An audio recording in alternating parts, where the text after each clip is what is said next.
गुरुर्ब्रह्मा गुरुर्विष्णु गुरुर्देवो महेश्वरः गुरुसाक्षात् परब्रह्म तस्मै श्री गुरवे नमः।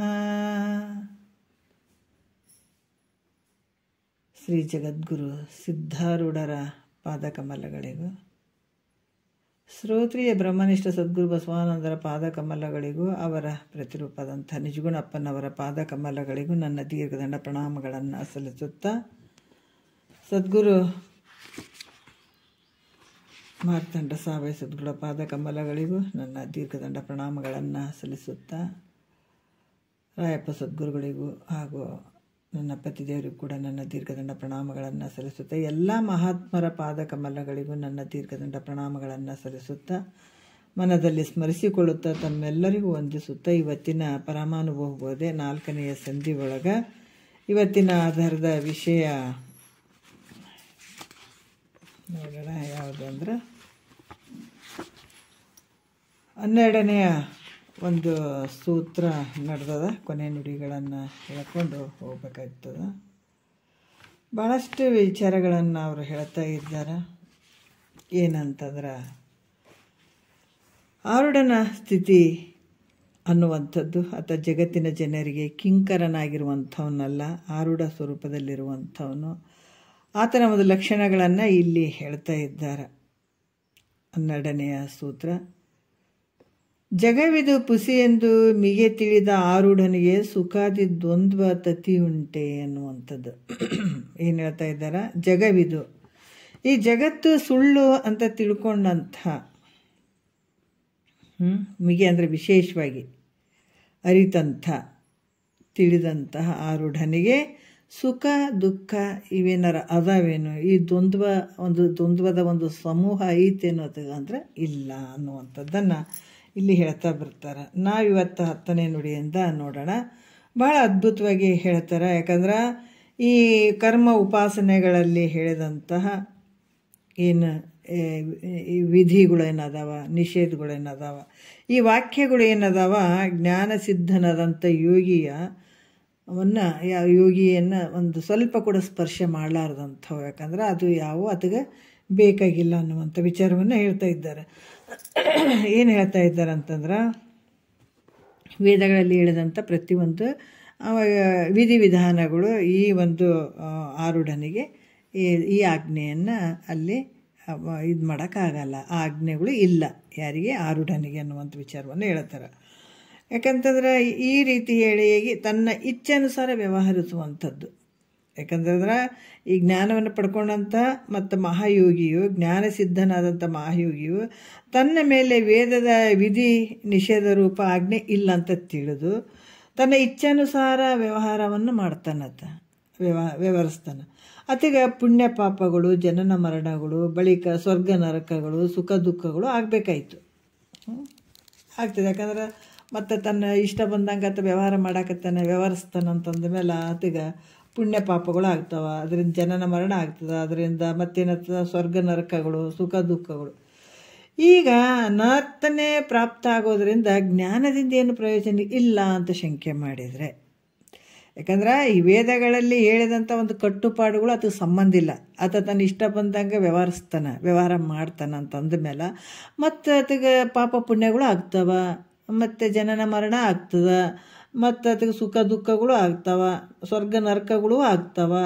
ಹೀಗಾಗಿ ಇವೆಲ್ಲ ಆಗ್ತವಲ್ಲ ಜ್ಞಾನಿ ಕೂಡ. ಅಂದರೆ ಈ ಜ್ಞಾನದಿಂದ ಏನು ಪ್ರಯೋಜನ ಐತೆ ಅಂತ ಶಂಕ ಬಂದ್ರೆ ಅಲ್ಲಿ ಕೂಡ ಕೆಲವು ವಿಚಾರಗಳನ್ನು ಹೇಳ್ತಾರೆ. 10ನೇ ನುಡಿಯಲ್ಲಿ ಹೇಳ್ತಾರೆ, ನರಕ ನಾಕಾಮೃತ ಮರಣ ಜನನ ಪುಣ್ಯ ದುರಿತಾದಿಗಳ ಭೀತಿ ತನಗಿಲ್ಲ ವರಯೋಗಿ ಗುಣಭಾವ ರಹಿತನಪ್ಪುದರಿಂದ ತರಳಾಕ್ಷಿ ನಂಬಿದು ನಿಜವೆಂದು ಅಂತ ಹೇಳ್ತಾರೆ. ಇಲ್ಲಿ ಏನು ಹೇಳ್ತಾರ ಅಂತಂದ್ರೆ, ಇಲ್ಲಿ ಈ ಒಂದು ವರಯೋಗಿ ಅಂದರೆ ಜ್ಞಾನಯೋಗಿ ಗುಣಭಾವ ರಹಿತನು ಅಂತ ಹೇಳ್ತಾರೆ. ಯಾಕಂದರೆ ಯಾವ ಗುಣಗಳು ಇಲ್ಲ, ಸತ್ವಾದಿ ಗುಣಗಳು ಮೀರಿದಂಥವನತ. ನರಕ ನಾಕಾಮೃತ, ನರಕ ಅನ್ನುವಂಥದ್ದು ಮತ್ತು ಸ್ವರ್ಗ ಅನ್ನುವಂಥದ್ದು ಇವು ಯಾವ ಆತಗಿಲ್ಲ. ನಾಕಾಮೃತ ಅಂದರೆ ಸ್ವರ್ಗ ಅನ್ನುವಂಥದ್ದು, ನರಕ ಅನ್ನುವಂಥದ್ದು, ನರಕಲೋಕ ಸ್ವರ್ಗಲೋಕ ಇವು ಯಾವುಗಳ ಸಂಬಂಧ ಇಲ್ಲ.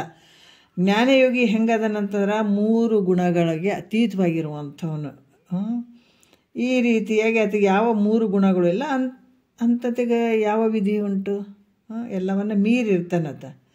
ಹಾಗಾಗಿ ಇಲ್ಲಿ ಕೂಡ ಯಾವ ನಿಷೇಧ ಉಂಟು? ಯಾವುದು ನಿಷೇಧನೂ ಇಲ್ಲ, ವಿಧಿನೂ ಇಲ್ಲ ಅದಕ್ಕೆ ಆತಗೆ ಯಾವ ಭೀತಿಯೂ ಇಲ್ಲ, ಯಾವ ಭಯನೂ ಇಲ್ಲ. ಅದರಿಂದ ನರಕಕ್ಕೆ ಮತ್ತು ಹೋಗುವಂಥದ್ದು ಯಾವುದರಿಂದ? ಪಾಪದ ಕರ್ಮದಿಂದ ನರಕಕ್ಕೆ ಹೋಗುವಂಥದ್ದು. ಆ ಪಾಪ ಕರ್ಮನ ಯಾಕೆ ಮಾಡೋಕ್ಕೆ ಹೋಗ್ತಾನತ್ತ? ಯಾವುದು ಸಂಬಂಧನೇ ಇಲ್ಲ ಆತಗೆ, ಯಾವ ಭೀತಿನೂ ಇಲ್ಲ. ಆದರೂ ಕೂಡ ಪಾಪದ ಕರ್ಮಗಳನ್ನು ಯಾಕೆ ಮಾಡ್ತಾನೆ? ನರಕಕ್ಕೆ ಸಾಧನವಾದಂಥ ಪಾಪದ ಕರ್ಮಗಳನ್ನು ಮಾಡೋಕ್ಕೆ ಹೋಗ್ತಾನೆ ಅನ್ನೋದ್ರೆ ಮಾಡೋಕ್ಕೆ ಹೋಗಂಗಿಲ್ಲ. ಮತ್ತು ಸ್ವರ್ಗಕ್ಕೆ ಸಾಧನವಾದಂಥ ಏನಾದರೂ ಪುಣ್ಯಕರ್ಮಗಳನ್ನು ಮಾಡ್ತಾನೆ ಅಂದರೆ ಅದು ಮಾಡಂಗಿಲ್ಲತ್ತ. ಅದಕ್ಕೆ ಯಾವ ಚಿಂತೆಯೂ ಇಲ್ಲ, ಜನ್ಮಾಂತರ ಭಯನೂ ಇಲ್ಲ, ಯಾವುದಿಲ್ಲ. ಯಾಕಂದ್ರೆ ತನ್ನಂತ ತಿಳ್ಕೊಂಡು ತನ್ನ ಸ್ವರೂಪದಲ್ಲೇ ಇರುವಂಥ ಒಂದು ಆರೂಢ ಅದಕ್ಕೆ ಬೇರೆ ಯಾವುದರದನ್ನ ಭಯ ಐತೇನೋ ಅಂದರೆ ಇಲ್ಲ. ಅದರಿಂದ ಅದಕ್ಕೆ ಪಾಪ ಪುಣ್ಯ ಸ್ವರ್ಗ ನರಕ ಜನನ ಮರಣ ಇವ್ಯಾವುಗಳ ಭಯ ಇಲ್ಲ ನೋಡ್ರಿ ಆರೂಢನಿಗೆ. ಅದಕ್ಕೆ ಹಂಗಾಗಿ ಇಲ್ಲಿ ಕೂಡ ಆತ ಏನು ಹೇಳ್ತಾನಂದ್ರೆ ಪುಣ್ಯವನ್ನು ಪಾಪವನ್ನು ಯಾವುದು ಆತ ಮಾಡುವಂಥ ಒಂದು ಇದನ್ನೇ ಮಾಡಬೇಕು ಅನ್ನುವಂಥದ್ದು ಯಾವ ಭಾವನೂ ಆತಗಿರಂಗಿಲ್ಲ. ಇಲ್ಲಿ ಕೂಡ ಹೇಳ್ತಾರೆ ಪಾಪ ಪುಣ್ಯಗಳು ತಾಪವನ್ನು ಉಂಟು. ಯಾಕಂದರೆ ಈ ರೀತಿಯಾಗಿ ಆತಗೆ ಈ ಭಾವದಲ್ಲಿದ್ದದಕ್ಕೆ ಯಥಾರ್ಥ ಒಂದು ಸ್ವರೂಪದಲ್ಲಿ ತನ್ನ ಒಂದು ಸ್ಥಿತಿಯಲ್ಲೇ ತಾನೇ ಇರ್ತಾನೆ. ಹಂಗಾಗಿ ಆತಗೆ ಪುಣ್ಯ ಪಾಪಗಳು ಯಾವ ತಾಪಗಳು ಆತಗೆ ಆಗಂಗಿಲ್ಲ.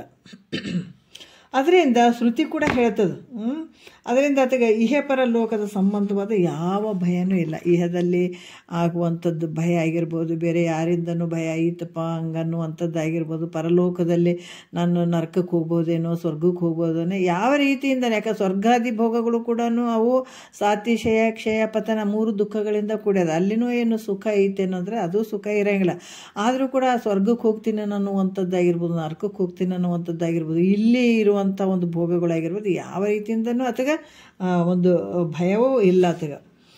ಅದಕ್ಕೆ ಈ ರೀತಿಯಾಗಿ ಇಲ್ಲಿ ಯಾವ ರೀತಿ ಅಂತಂದ್ರೆ ಇದು ಶ್ರುತಿ ಪ್ರಮಾಣಗಳನ್ನು ನಾನು ಹೇಳಿದ್ದೀನಿ. ಆದರೆ ನಾನು ಸ್ವಂತವಾಗಿ ಹೇಳ್ತಾ ಇಲ್ಲ ಅಂತ ನಿಜಗೊಂಡ್ರು ಕೂಡ ಹೇಳುತ್ತಾರೆ ಈ ವಿಷಯ.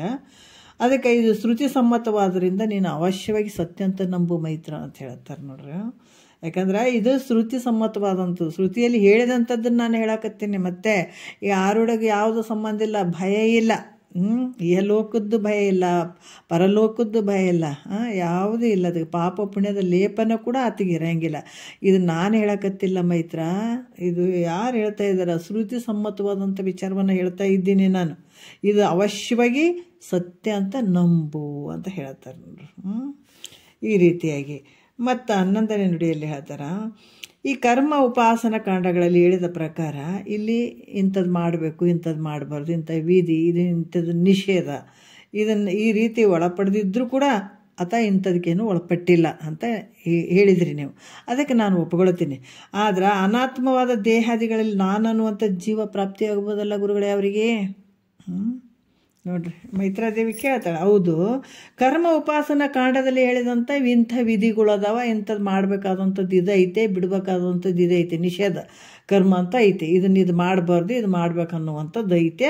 ಅದಕ್ಕೆ ಜ್ಞಾನಿ ಆರೂಢ ಯಾವುದಕ್ಕೂ ಒಳಪಡಂಗಿಲ್ಲ ಅಂತ ನೀವು ಹೇಳಿದಂಥದ್ದು ನಾನು ನಂಬುತ್ತೀನಿ, ಕರೆಕ್ಟ್. ಆದ್ರೆ ಅನಾತ್ಮಗಳಾದಂಥ ದೇಹಾದಿಗಳಲ್ಲಿ, ಅನಾತ್ಮವಾಗಿರುವಂಥ ಏನು ದೇಹಾದಿಗಳಲ್ಲಿ ನಾನು ಅನ್ನುವಂಥ ಒಂದು, ಈಗ ಶರೀರ ನಾನು ಅನ್ಬೋದು, ಅಥವಾ ಈ ಥರ ಏನಾದರೂ ಜೀವಭಾವ ಪ್ರಾಪ್ತ ಆಗ್ಬೋದಲ್ಲ ಅದಕ್ಕೆ. ಜೀವಭಾವ ಪ್ರಾಪ್ತ ಆಗ್ಬೋದಲ್ಲ, ಅದನ್ನು ನಿವೃತ್ತಿ ಪಡಿಸೋದಕ್ಕಾಗಿ. ಯಾಕಂದ್ರೆ ನನ್ನ ಶರೀರ ದೇಹಾದಿಗಳಲ್ಲಿ ನಾನು ಅನ್ನುವಂಥ ಭಾವ ಏನಾದರೂ ಪ್ರಾಪ್ತ ಆಗ್ಬೋದು ಅವರಿಗೆ. ಅದನ್ನು ನಿವೃತ್ತಿ ಪಡಿಸುವಂಥದಕ್ಕಾಗಿ ಜ್ಞಾನಕಾಂಡದಲ್ಲಿ ಹೇಳಿದಂಥ ಪ್ರಕಾರ ಈ ಏನು ಚಿತ್ತ ವೃತ್ತಿ ಏಕಾಗ್ರತೆ ಲಕ್ಷಣ ಅಂತ ಹೇಳ್ತಾರೆ. ಇದನ್ನು ಮಾಡೋದಕ್ಕಾಗಿ ನಿಧಿಧ್ಯಾಸನಾದ್ರೂ ಆತ ಯಾಕೆ ಮಾಡೋದಿಲ್ಲ, ಯಾಕೆ ಮಾಡಬಾರ್ದು? ಮಾಡ್ಬೋದಲ್ಲ ಅಂತ ಜ್ಞಾನಕಾಂಡದಲ್ಲಿ ಅಲ್ಲಿ ಮನಸ್ಸನ್ನು ಚಿತ್ತ ವೃತ್ತಿ ಏಕಾಗ್ರತೆ ಮಾಡುವಂಥದ್ದು ಕೆಲವು ಅದು ನಿಧಿಧ್ಯಾಸನ ಮಾಡ್ಬೋದು. ಆ ನಿಧಿಧ್ಯಾಸನ ಯಾಕೆ ಮಾಡಬಾರ್ದು ಆರೂಢ? ಅದನ್ನು ಮಾಡ್ಬೋದಲ್ಲ. ಅಂದ್ರೆ ಜ್ಞಾನಸಿದ್ಧನಾದರೂ ಕೂಡ ಅವನು ದೇಹಾದಿಗಳಲ್ಲಿ ನಾನನ್ನುವಂಥ ಜೀವಭಾವ ಬಾರದಾಗೆ ಆತ ಜ್ಞಾನ ಪಡ್ಕೊಂಡಿದ್ದಾನ, ಇಲ್ಲಂತಿಲ್ಲ. ಪಡ್ಕೊಂಡ ಮೇಲಾದರೂ ಕೂಡ ಈ ಅನಾತ್ಮವಾಗಿರುವಂಥ ದೇಹಾದಿಗಳಲ್ಲಿ ನಾನನ್ನುವಂಥ ಜೀವಭಾವ ಬಾರದೆ ಹಾಗೆ ನಿಧಿಧ್ಯಾಸವನ್ನು ಆತ ಮಾಡ್ತಕ್ಕಂಥದ್ದು ಸರಿಯಾದ ಅಂತ ಶಂಕೆ ಬಂದರೆ ಆತ ಮಾಡ್ಬೋದಲ್ಲ, ಇದರ ಮಾಡ್ಬೋದು. ಯಾಕಂದರೆ ಎಲ್ಲವನ್ನು ವೇದಗಳಲ್ಲಿ ಹೇಳಿದಂಥ ವಿಧಿ ನಿಯಮಗಳು ಏನದಾವ ಅದಕ್ಕೆ ಸಂಬಂಧ ಇಲ್ಲ ಅಂತ ಹೇಳಿದರೂ ಕೂಡ ಶರೀರ ಅಂತೂ ಇರ್ತದೆ. ಶರೀರದೊಳಗೆ ನಾನನ್ನುವಂಥ ಭಾವ ಸುಳಿಬಹುದಲ್ಲ, ಆ ಜೀವತ್ವ ಭಾವ ಸುಳಿಬಹುದು. ಮತ್ತು ಅದನ್ನು ಬರಲಾರ್ದಂಗೆ ಇಲ್ಲಿ ಮನಸ್ಸನ್ನು ಏಕಾಗ್ರತೆ ಮಾಡಿಕೊಳ್ಳೋದಕ್ಕೆ ಏನು ನಿಧಿಧ್ಯಾಸನದಲ್ಲಿ ಹೇಳಿದಾರಲ್ಲ, ನಿಧಿಧ್ಯಾಸನವನ್ನಾದರೂ ಮಾಡ್ಬೋದಲ್ಲ ಆರೂಢ ಅಂತ ಹೇಳಿದ್ರೆ ಆ ಕರ್ತವ್ಯ ಇರ್ಬೋದಲ್ಲ ಆತಗ ಅಂತ ಶಂಕ ಮಾಡಿದ್ರು ಕೂಡ ಆತ ಏನು ಹೇಳತ್ತಾರ, ಸ್ವಯಂ ಪ್ರಕಾಶ ಸಾಕ್ಷಿಯೇ ಆತ ನಾನನ್ನುವಂಥ ಜ್ಞಾನ ಉಳ್ಳಂಥವನಾಗಿರ್ತಾನೆ. ಅದಕ್ಕಾಗಿ ಆತಗೆ ಯಾವ ಕರ್ತವ್ಯ ಇಲ್ಲ ಮಾಡುವಂಥದ್ದು. ತನ್ನ ಸ್ವರೂಪನೇ, ಇನ್ನೊಂದು ಅನ್ಯ ಅಂತ ಏನು ಇಲ್ಲವೇ ಇಲ್ಲಲ್ಲ, ತಾನಾಗಿ ಬಿಟ್ಟಿದ್ದಾನೆ. ಈಗ ಅನ್ಯ ಏನಾದರೆ ಅನಿಸಿದಾಗ ಅದು ಮಾಡೋಕ್ಕಾಗ್ತದೆ. ಅನ್ಯನೇ ಇಲ್ಲ ಅಂದಾಗ ತಾನೇ ತನ್ನ ಸ್ವರೂಪನೇ ತಾನಾಗಿಬಿಟ್ಟಾಗ ಅದಕ್ಕೆ ಬೇರೆ ಇನ್ನೊಂದು ಏನು ಹೇಳೋಕ್ಕಾಗ್ತದೆ, ಏನು ಕರ್ತವ್ಯ ಇರ್ತದೆ ಹೇಳೋದಗ ಅನ್ನೋದು ನುಡಿಯಲ್ಲಿ ಅದು ಹೇಳ್ತಾರೆ. ತನುವಿಗೆ ಮನಕ್ಕೆ ಚೇತನಕ್ಕೆ ವಿಷಯ ವೃತ್ತಿ ಅನಿಪೆಡೆಯೋಳು ಜೀವ ಭಾವವು ಇನಿತು ನಿವಾರಣೆ ಗೈವನೆ ಯೋಗಿ ಚಿದ್ಗನ ಸಾಕ್ಷಿ ತಾನೆಂದರಿದ ಮೇಲೆ. ನೋಡ್ರಿ ಎಷ್ಟು ಚಂದ ಹೇಳ್ತಾರೆ. ಯಾಕಂದ್ರೆ ಈ ಚಿದ್ಗನ ಅಂದರೆ ಪೂರ್ಣವಾದಂಥತ್ತ ಏನು ಹೇಳ್ತಾರೆ, ತನುವಿಗೆ ಅಂದರೆ ಶರೀರಕ್ಕೆ, ಮತ್ತು ಮನಸ್ಸು, ಚೇತನ ಅಂದರೆ ಬುದ್ಧಿ, ಚೇತನಕ್ಕೆ ಅಂದರೆ ಬುದ್ಧಿಯ. ಈ ವಿಷಯ ವೃತ್ತಿ ಏನಪ್ಪ ಅಂದರೆ ವಿಷಯಕಾರ ಒಂದು ವೃತ್ತಿಗಳಂತ ಹೇಳಿಸಿಕೊಳ್ಳುವಂಥವು. ಯಾಕಂದರೆ ಇಲ್ಲಿ ಈ ಒಂದು ಉದಾಹರಣೆ ಹೇಳ್ತಾರೆ ಅವರು, ಈ ನಾನಾ ರೀತಿಯಿಂದ ಒಂದು ಛಿದ್ರಗಳುಳ್ಳಂಥ ಕೊಡದಲ್ಲಿರುವ, ಈಗ ಒಂದು ಗಡಿಗೆಗಳಿಗೆ ಎಲ್ಲ ಓಲ್ಗಳದಾವ, ತೂತುಗಳದಾವ, ಎಲ್ಲ ಕಡೆ ಅದ ಓಲ್ಗಳದಾವ, ಛಿದ್ರ ಅದ. ಅಲ್ಲಿ ಒಳಗೆ ಇಟ್ಟಂಥ ಒಂದು ದೀಪ, ಅಲ್ಲಿ ದೀಪದಂತೆ ಒಳಗೆ ಆ ಕೊಡದಲ್ಲಿರಿಸಿದಂಥ ದೀಪದಂತೆ ನಾನಾ ಇಂದ್ರಿಯಗಳಿಂದ ಸಕಲ ಘಟಪಟಾದಿ ವಿಷಯಗಳನ್ನು ಬೆಳಗುವಂಥ ಸಾಕ್ಷಿ ಪೂರ್ಣ ಸ್ವರೂಪವೇ ತಾನೆಂದು. ಯಾಕಂದ್ರೆ ಅದರೊಳಗಡೆ ಇಟ್ಟಂಥ ದೀಪ ಎಲ್ಲ ರಂಧ್ರಗಳ ಮೂಲಕ ಅಲ್ಲಿ ಸ್ವಲ್ಪ ಪ್ರಕಾಶತೆ ಬೀಳ್ತಿರ್ತದೆ. ಅದರಂಗ ಇಲ್ಲಿ ಕೂಡ ಈ ನಾನಾ ಇಂದ್ರಿಯಗಳಿಂದ ಸಕಲ ಘಟಪಟಾದಿ ವಿಷಯಗಳನ್ನು ಬೆಳಗುವಂಥ ಸಾಕ್ಷಿ ಪೂರ್ಣನೇ ನಾನಂತ ತಿಳ್ಕೊಂಡ್ಬಿಟ್ಟಿದ್ದಾನಿತ. ಆ ದೀಪ ಒಳಗಡೆ ಒಂದು ದೀಪ ನೋಡ್ರಿ, ಎಲ್ಲ ಕಡೆ ಒಂದೊಂದು ದೀಪ ಅದಾವೇನೋ, ಒಂದೊಂದು ರಂಧ್ರದಾಗ ಒಂದೊಂದು ಬೆಳಕು ಕಾಣಿಸ್ತವೇನೋ ಒಂದೊಂದು ದೀಪದಾಗ, ಅಂದರೆ ಇಲ್ಲ ಒಂದೇ ಇರೋದು. ಆದರೆ ಎಲ್ಲ ಛಿದ್ರಗಳ ಮೂಲಕ ಕಾಣುವಂಥದ್ದು ಬೆಳಕು ಒಂದೇನೆ, ಎಲ್ಲ ಕಡೆ ಕಾಣಕತ್ತದ. ಅದೇ ರೀತಿ ಕೂಡ ಇಲ್ಲಿ ನಾನಾ ಇಂದ್ರಿಯಗಳ ಮೂಲಕ ಈ ಘಟಪಟಾದಿಗಳನ್ನು ವಿಷಯಗಳನ್ನು ಬೆಳಗುವಂಥ ಸಾಕ್ಷಿ ಪರಿಪೂರ್ಣ ನಾನದಿನಂತ ದೃಢವಾಗಿ ತಿಳ್ಕೊಂಡ್ಬಿಟ್ಟಿದ್ದಾನತ. ಅಂಥ ಯೋಗೀಶ್ವರನಿಗೆ ಜೀವಭಾವವು ಬರ್ತದೇನು ಮತ್ತೆ? ಬೇರೆ ಏನಾದರೂ ಅನ್ಯದು ಬರ್ತದೇನು, ಜೀವಭಾವ ಬರ್ತದೇನು ಅಂದರೆ ಇಲ್ಲ, ಬರಲಾರ್ದು. ಒಂದು ವೇಳೆ ದೇಹ ಮನ ಬುದ್ಧಿಗಳಾಗಲಿ ಅಂದ್ರೆ ಈ ಒಂದು ಕಾಮ ಕ್ರೋಧಾದಿ ವಿಷಯಾಕಾರ ವೃತ್ತಿಗಳಾಗಲಿ ಯಾವುದರಿಂದ ತಾಧ್ಯಾತ್ಮ ಅಧ್ಯಾಸದಿಂದ ಜೀವಭಾವ ಬಂದರೆ ಅದನ್ನು ಒಂದು ವೇಳೆ ಈ ದೇಹ ಆಗಿರ್ಬೋದು, ಮನಸ್ಸು ಬುದ್ಧಿಗಳಾಗಲಿ, ಅಲ್ಲಿ ಕಾಮ ಕ್ರೋಧಾದಿಗಳು ಏನು ವಿಷಯ ಆಕಾರ ವೃತ್ತಿಗಳಾಗಲಿ ಇವೇನಾದರೂ ಅಲ್ಲಿ ತಾಧ್ಯಾತ್ಮ ಹೊಂದಿ ಅದು ಅಧ್ಯಾಸದಿಂತಂದ್ರೆ ಭ್ರಾಂತಿಯಿಂದ ಜೀವಭಾವವು ಒಂದು ವೇಳೆ ಬಂದರೆ ಅದನ್ನು ನಿವೃತ್ತಿ ಮಾಡಲಿಕ್ಕೆ ಹೋಗೋದಿಲ್ಲ. ಯಾಕಂದ್ರೆ ಅದು ಈ ಪ್ರಾರಬ್ಧ ಕರ್ಮ ವಶತ್ ಅಂದ್ರೆ ಪ್ರಬಲ ಇರ್ತದದು. ಪ್ರಾರಬ್ಧ ಕರ್ಮ ವಶತ್ ವ್ಯವಹಾರ ಬಲದಿಂದ ಆತ ಕಿಂಚಿತ್ ವಿಕ್ಷೇಪಾವಸ್ಥೆಗಳಲ್ಲಿ ಸ್ವರೂಪದ ವಿಸ್ಮೃತಿ ತೋರಿದ್ರು ಕೂಡ ನೋಡ್ರಿ ಅದು. ಯಾಕಂದ್ರೆ ಪ್ರಾರಬ್ಧದ ಮೂಲಕ ಈ ವ್ಯವಹಾರ ಮಾಡುವಾಗ ಅಲ್ಲಿ ವಿಕ್ಷೇಪ ಅವಸ್ಥೆಗಳಲ್ಲಿ ಸ್ವಸ್ವರೂಪದ ವಿಸ್ಮೃತಿ ಹೊಂದಿದ್ರು ಕೂಡ ಅದು ಬೇಗನೆ ತನ್ನಷ್ಟಕ್ಕೆ ತಾನೇ ಪ್ರಯತ್ನವಿಲ್ಲದೆ ನಿವೃತ್ತಿ ಆಗಿಬಿಡ್ತದದು. ಈಗ ಆಕಾಶದಾಗ ಮೋಡ ಐತೆ, ಅಲ್ಲಿ ಬಂದು ಅಚಾನಕ್ ಬಂದು ನಿಂತಂಗೆ ಆದರೂ ಕೂಡ ಅದು ಅಲ್ಲೇ ಇರ್ತದೆ ಅನ್ನೋದ್ರಲ್ಲ, ಅದು ತನ್ನಷ್ಟಕ್ಕೆ ತಾನೇ ಹೆಂಗೆ ಬಯಲಾಗ್ತದೋ ಅದರಂಗ ಈತಿನಲ್ಲಿ ಆ ಒಂದು ವ್ಯವಸ್ಥೆ ಬಂದರೂ ಕೂಡ ಒಂದು ವೇಳೆ ಯಾಕಂದ್ರೆ ಅಂಥ ಒಂದು ಪ್ರಾರಬ್ಧ ವಶತ್ ಆ ವ್ಯವಹಾರದಲ್ಲಿ ಹಂಗೆ ತೋರಿ ಬಂದರೂ ಕೂಡ ಅದು ಹೆಂಗಾಯ್ತಂದ್ರೆ ತನ್ನಷ್ಟಕ್ಕೆ ತಾನೇ ಪ್ರಯತ್ನವಿಲ್ಲದೆ ಅದು ನಿವೃತ್ತಿ ಆಗಿಬಿಡ್ತದ ನೋಡ್ರಿ. ಆ ಥರ ಏನಾದರೂ ಬಂದರೆ ಆ ಜೀವಭಾವ ಬಂತು ಅಂತಂದರೆ ಈ ರೀತಿ ಸ್ವಲ್ಪ ಒಂದು ಕ್ಷಣ ನಿಂತು ಹೋಗಿಬಿಡ್ತದೆ. ಅದಕ್ಕೆ ಸಿದ್ಧಾರೂಢರು ಒಂದು ಸಲ ಕಬೀರ್ ಹೋದಾಗ ಹತ್ರ ಅಂತವ್ರು ಕಣ್ಣಾಗ ನೀರು ಬಂದು ಅಂತ ಯಾರೋ ಹೇಳಿದ್ರಂತಪ್ಪ, ನೀವು ಇಷ್ಟೆಲ್ಲ ಹೇಳ್ತೀರಿ ಆದರೂ ಕೂಡ ನಿಮಗೆ ಯಾಕೆ ಈ ಥರ ದುಃಖ ಬಂತು ಅಂತ ಕೇಳಿದ್ರಂತ ಒಬ್ಬರು ಸಿದ್ಧಾರೂಢರಿಗೆ ಕೇಳಿದ್ರಂತ. ಕಬೀರ್ ಹೋದಾಗ ಹತ್ತು ಬಿಟ್ಟಾಗ, ನೀವು ಇಷ್ಟೆಲ್ಲ ಹೇಳ್ತೀರಿ ಮಾಡ್ತೀರಿ ತಿಳಿದಂಥವ್ರು ಮತ್ತು ನೀವು ಹತ್ರ ಹೆಂಗಪ್ಪ ನೀವು ಗೊತ್ತಿದ್ದವರು ಅಂತ ಹೇಳಿದಾಗ ಅವರು ಹೇಳಿದ್ರಂತ, ಇಲ್ಲಪ್ಪ ಆಕಾಶದಾಗ ಮೋಡ ಐತೆ ಆದ್ರೆ ಬರ್ತದೆ, ಎಷ್ಟೊತ್ತಿರ್ತದೆ, ಒಂದು ಕ್ಷಣ ಮಾತ್ರ ಬರ್ತದೆ ಹೋಗ್ಬಿಡ್ತದೆ ಅಷ್ಟೇ ಅಂತ ಅನ್ನುವಂಥ ಮಾತು ವ್ಯಕ್ತಪಡಿಸಿದ್ರಂತ ಸಿದ್ಧಾರೂಢರು. ಹಂಗೆ ಇವರ ವೃತ್ತಿಗಳು ಈ ಥರ ವಿಷಯಾಕಾರ ಆದರೂ ಕೂಡ ಮನ ಬುದ್ಧಿ ಈ ಚಿತ್ತುಗಳು ಏನಂದ್ರೆ ಕಾಮ ಕ್ರೋಧಾದಿ ವಿಷಯ ಆಕಾರ ಉಳ್ಳಂಥವು ಆದರೂ ಕೂಡ ಎಷ್ಟೊತ್ತು ಒಂದು ಸ್ವಲ್ಪ ತನ್ನಷ್ಟಕ್ಕೆ ತಾನೇ ತೋರ್ದಂಗೆ ಆಗ್ತದೆ, ಅದು ತನ್ನಷ್ಟಕ್ಕೆ ತಾನೇ ದೂರ ಸರಿದು ಬಿಡ್ತದೆ, ನಿವೃತ್ತಿ ಆಗಿಬಿಡ್ತದೆ. ಅದರಿಂದ ಜೀವಭಾವದ ನಿವೃತ್ತಿಗಾಗಿಯೂ ತಾನು ಮಾಡ್ತಕ್ಕಂಥ ಕರ್ತವ್ಯ ಕರ್ಮವು ಯಾವುದೂ ಇಲ್ಲ ಅನ್ನುವಂಥ ಭಾವ ನೋಡ್ರಿ, ಅದನ್ನು ಹೋಗ್ಲಾಡಿಸ್ಬೇಕು, ಆ ಭಾವ ಬಂತಲ್ಲ ಅಂತ ಅದನ್ನು ತೆಗಿಬೇಕು ಅಂತ ಏನಾರು ಪ್ರಯತ್ನ ಮಾಡ್ತಾನೆ ಅಂದ್ರೆ ಮಾಡಂಗಿಲ್ಲ, ತನ್ನಷ್ಟಕ್ಕೆ ತಾನು ಸರಿದೋಗಿಬಿಡ್ತದೆ. ಯಾಕಂದರೆ ನಿಜ ಮೂಲ ಸ್ವರೂಪವನ್ನೇ ತಿಳ್ಕೊಂಡ್ಬಿಟ್ಟಿದ್ದಾನಂತಂದಾಗ ಇನ್ನು ಬೇರೆದಕ್ಕೆ ಇನ್ನೇನು ಮಾಡ್ತಾನೆ ಹೇಳ್ರಿ. ಅದಕ್ಕೆ ಅದು ಮತ್ತು ಅದನ್ನೇನಾರು ಸರಿಸಬೇಕು ಮಾಡ್ಬೇಕು ಅನ್ನುವಂಥದ್ದು ಏನಾರು ಐತೇನು ಅಂದರೆ ಇಲ್ಲ, ಅದು ಯಾವುದು ಒಂದು ಮಾಡುವಂಥ ಕರ್ತವ್ಯ ಕರ್ಮ ಯಾವುದೂ ಇಲ್ಲ ಅನ್ನುವಂಥದ್ದು. ಹೆಂಗಂದರೆ ಘಟ ಜ್ಞಾನವು ಒಂದು ವೇಳೆ ಆದರೂ ಸಾಕು. ಈ ಘಟದ ಒಂದು ಗಡಿಗೆ ಹಿಂಗೆ ಅದಂತ ನಮ್ಗೆ ಅರ್ಥ ಆಗಿದೆ, ಗೊತ್ತಾಗಿದೆ.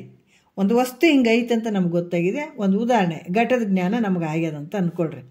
ಆಮೇಲೆ ಅನ್ಯ ವ್ಯವಹಾರಗಳಿಂದ ವಿಸ್ಮೃತಿ ಆದರೂ ಕೂಡ ಈ ಬೇರೆ ಬೇರೆದಂತ ನಾವು ಮರ್ತೀವಿ, ಅದನ್ನು ವಿಸ್ಮೃತಿ ಆಯಿತು ನಮ್ಗೆ, ಅದು ಸ್ವಲ್ಪ ಮರೆಯಾದಂಗೆ ಆಯಿತು, ಅದು ಗೊತ್ತಾಗ್ಲಾರ್ದಂಗೆ ಆಯಿತು, ಅದರ ವಿಸ್ಮೃತಿ ಆಯಿತು ಅಂತಂದಾಗ ಪುನಃ ಘಟದ ಸ್ಮೃತಿ ತನ್ನಷ್ಟಕ್ಕೆ ತಾನೇ ಹೆಂಗಾಗುವುದು? ಯಾಕಂದ್ರೆ ಅದನ್ನು ನೋಡಿದ್ದೀವಿ, ಘಟದ ಜ್ಞಾನ ನಮಗೆ ಸಂಪೂರ್ಣ ಆಗಿದೆ, ಎಲ್ಲೋ ಅದನ್ನು ಮರ್ತಿದ್ದೀವಿ, ಹೋಗ್ಬೇಕಾದಾಗ ಸ್ವಲ್ಪ ಮರ್ತಂಗೆ ಆಗ್ಯದ.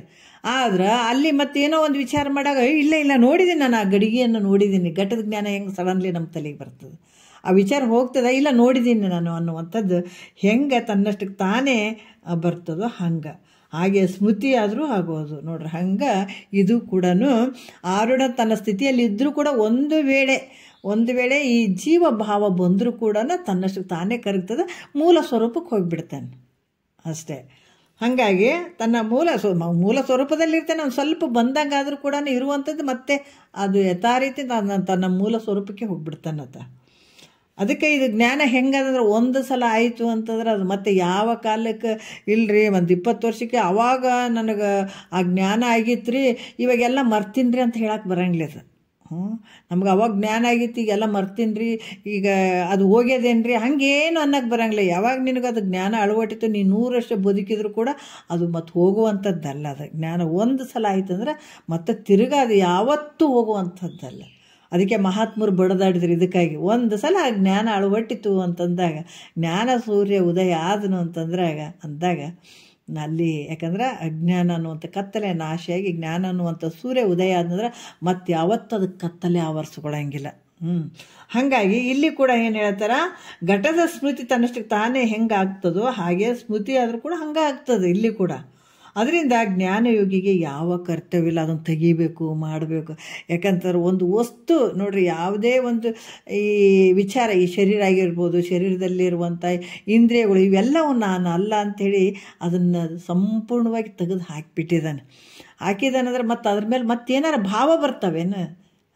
ಜಗತ್ತಿಗೆ ಅದು ಬೇಕು ಇದು ಬೇಕು ಅನ್ನುವಂಥದ್ದು ಎಲ್ಲವನ್ನ ತೆಗೆದು ಹಾಕಿದಾನೆ. ಅದು ಯಾವುದು ಬೇಕಾಗಿಲ್ಲ ಅಂತ ಎಲ್ಲವನ್ನ ಬಿಟ್ಟಂಥ ವ್ಯಕ್ತಿ ಮತ್ತೆ ಯಾವುದ್ರ ಮೇಲೆ ಭಾವ ಬರ್ತದೇನಂದ್ರೆ ಇಲ್ಲ. ಮತ್ತು ಅದೇನಾದರೂ ಬಂತು ಅಂತಂದ್ರೆ ಮತ್ತೆ ಸ್ವಲ್ಪ ಕ್ಷಣದಲ್ಲೇ ಅದು ಮತ್ತೆ ಹೋಗಿಬಿಡ್ತದೆ, ಹೋಯ್ತು ಮತ್ತೆ ಯಥಾರ್ಥವ ತನ್ನ ಸ್ವರೂಪದಲ್ಲಿ ತಾನಿದ್ದು ಬಿಡ್ತಾನೆ. ಈ ರೀತಿಯಾಗಿ ಅದು ಬಂದದಪ್ಪ, ಈ ಥರ ನನ್ನ ಮನಸ್ಸು ಆಗಕತ್ತದೆ, ಈ ಥರ ನನ್ನ ಬುದ್ಧಿ ಆಕತ್ತಂತ ಮತ್ತೆ ಅದನ್ನು ಹೋಗ್ಲಾಡ್ಸೋಕೆ ಏನಾದ್ರು ಪ್ರಯತ್ನ ಮಾಡ್ತಾನೆ ಅಂದರೆ ಏನಿಲ್ಲ, ಕರ್ತವ್ಯನಿಲ್ಲ, ಅದು ಕರ್ಮ ಮಾಡುವಂಥದ್ದೂ ಇಲ್ಲ, ಅದು ಮೊದಲೇ ಕೃತಕೃತ್ಯ ಆಗಿಬಿಟ್ಟಿದ್ದಾನತ. ಏನು ಅಜ್ಞಾನ ಅನ್ನುವಂಥದ್ದು ಏನಾಗಿದೆ, ಅದು ಛೇದನ ಆಗಿಬಿಟ್ಟದ, ಅದು ಹೊಡೆದು ಹೋಗ್ಬಿಟ್ಟದು, ಮುಗೀತದು, ಅದು ನಾಶ ಆಗಿಬಿಟ್ಟದ. ಹಂಗಾಗಿಬಿಟ್ಟು ಅಥವಾ ಕೃತಕೃತ್ಯ ಆಗಿಬಿಟ್ಟಿದ್ದಾನ ಅದು. ಯಾಕಂದರೆ ಅದು ಸಂಪೂರ್ಣ ಕೃತಕೃತ್ಯ ಆಗಿಬಿಟ್ಟಿದ್ದಾನೆ, ಮತ್ತು ಅದಕ್ಕೆ ಕತ್ತಲೆ ಆವರಿಸ್ಕೊಳ್ಳುವಂಥದ್ದಿಲ್ಲ. ಈ ರೀತಿಯಾಗಿ 12ನೇ ನುಡಿಯಲ್ಲಿ ಆ ಥರ ಸಾಕ್ಷಿ ಸ್ವಯಂ ಪ್ರಕಾಶ ರೂಪನು ತಾನು ಅನ್ನುವಂಥ ಜ್ಞಾನ ಇದ್ದರೂ ಕೂಡ ಒಮ್ಮೊಮ್ಮೆ ಸ್ವರೂಪ ವಿಸ್ಮೃತಿ ಬಂದಂತೆ ಜ್ಞಾನ ಯೋಗಿಗೆ ಒಮ್ಮೊಮ್ಮೆ ಈ ದೃಶ್ಯ ರೂಪ ಜಗತ್ತಿನಲ್ಲಿ ಸತ್ಯತ್ವ ಬುದ್ಧಿ ಬರುವುದು ಅಂತ ಶಂಕೆ ಮಾಡಿದ್ರೆ ಎಷ್ಟು ಎಷ್ಟೊಂದು ಅದ್ಭುತವಾಗಿ ಕ್ವಶನ್ ಮಾಡ್ತಾರೆ ನೋಡ್ರಿ. ಅದಕ್ಕೆ ಇದು ಕ್ರಮಶಾಸ್ತ್ರ ಅನ್ನುವಂಥದ್ದು. ನಮಗೊಂದು ಚೂರು ಸಂಶಯ ಬರದ ಹಾಗೆ ಇಲ್ಲಿ ನಮ್ಮನ್ನು ಕರ್ಕೊಂಡು ಹೋಗ್ತಾರೆ.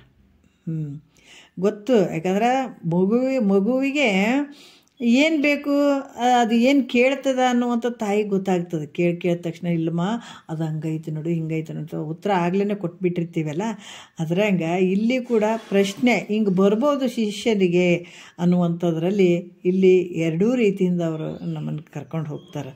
ಎಷ್ಟು ಅದ್ಭುತವಾಗಿ ಹೇಳ್ತಾರೆ ನೋಡ್ರಿ. ಯಾಕಂದರೆ ಪ್ರಶ್ನೆ ಕೇಳ್ತಾನ ಶಿಷ್ಯ ಮೈತ್ರ ಕೇಳ್ತಾಳ, ಸಾಕ್ಷಿ ಸ್ವಯಂ ಪ್ರಕಾಶ ರೂಪನು ತಾನು ಅನ್ನುವಂಥ ಜ್ಞಾನ ಐತೆತಗ.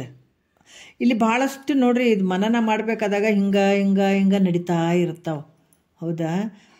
ಭಾಳಷ್ಟು ಮನನ ಮಾಡ್ಬೇಕಂತ ಸಂದರ್ಭದಲ್ಲಿ ಇದು ಹೆಂಗಂತಂದ್ರೆ ಆ ಒಂದು ದೃಢ ನಿರ್ಧಾರ ಬರಬೇಕಾದಾಗ ಭಾಳಷ್ಟು ಸ್ವಲ್ಪ ಹಿಂಗೆ ಹಾಗೆ ಒಂದು ದುಡುಕ್ ಬರುವಂಥದ್ದು ಇದು.